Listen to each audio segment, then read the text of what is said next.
A forensic clinical psychologist who deemed Michael Carneal fit to stand trial in 1998 testified today that would not have been his determination had Carneal been honest with them about the voices that were controlling his behavior.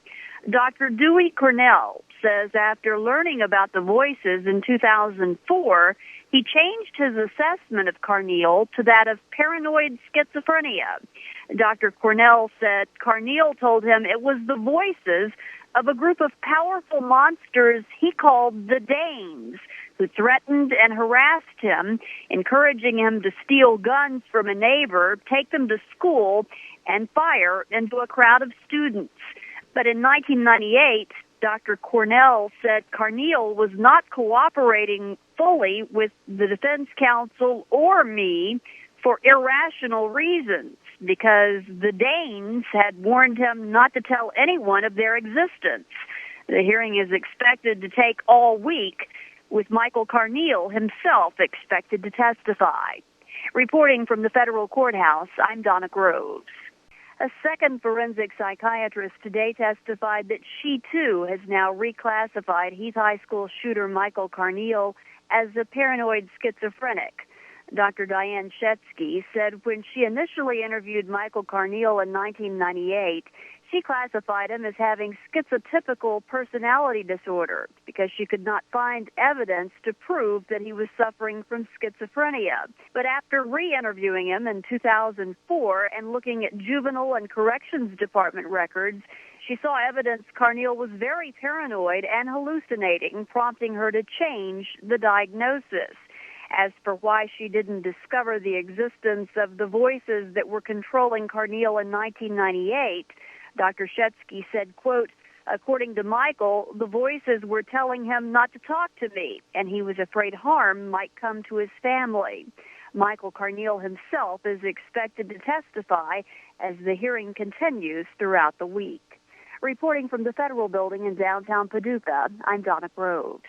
Michael Carneal's father, John Carneal, took the stand Tuesday afternoon at his son's competency hearing. He said Michael's family does have a history of mental illness. John Carneal said Michael's great-great-grandfather died in the 1930s from mental illness at Western State Hospital. John Carneal also said he and his wife would visit Michael regularly when he was in the juvenile facility and then when he was transferred to the Kentucky State Reformatory in LaGrange. He said Michael had a lot of bad days when his family would visit. John Carneal says Michael would not make eye contact and would have an unkempt appearance. His sister, Kelly Firesheets, also took the stand Tuesday. She was at Heath High School the day the shooting took place. She said Michael looked physically bigger and wouldn't have recognized him if it weren't for the clothes he had on when they were at school that day. Firesheets, who has a doctorate in clinical psychology, says she did discuss psychology with Michael when she would visit him, but never diagnosed him and never told him what he had. She says she loves her brother and would help him out any way possible as long as it follows the law, her ethics, and religious beliefs. Reporting from the federal courthouse in downtown Paducah, I'm Barry Wright. Heath High School shooter Michael Carneal says he lives with the thought of the crime he committed every day, feels his sins are unpardonable, and has attempted suicide, believing everyone would be better off if he were dead. Testifying at a competency hearing in U.S. District Court in Paducah today, Carneal said, quote, it hurts that I did this thing that hurt all these people. I wish I could take it back, but I don't know how, unquote. Carneal said the voices he was hearing that told him to fire on the prayer circle that morning in the school lobby in no way diminishes the responsibility he feels for the crime. As for why he didn't file an appeal of his conviction until 2004, Carneal said he couldn't have done it before then because prior to that he was distrustful of everybody and didn't want to reveal what was going on inside his head. Reporting from U.S. District Court building in downtown Paducah, I'm Donna Groves. Michael Carneal's doctor at the Kentucky State Reformatory since 2005, Dr. Laura Moore, testified that he was obviously mentally ill, enough so that doctors increased his meds. She said she couldn't fathom why anyone would fake such symptoms only to be put on meds with such terrible side effects.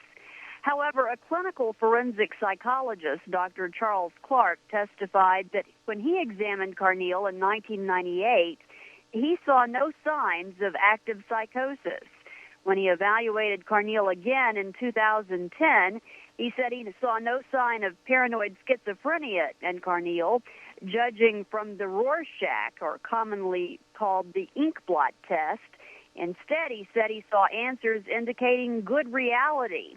He said Carneal showed evidence of an anxiety disorder, largely related to his situation, and some obsessive-compulsive tendencies.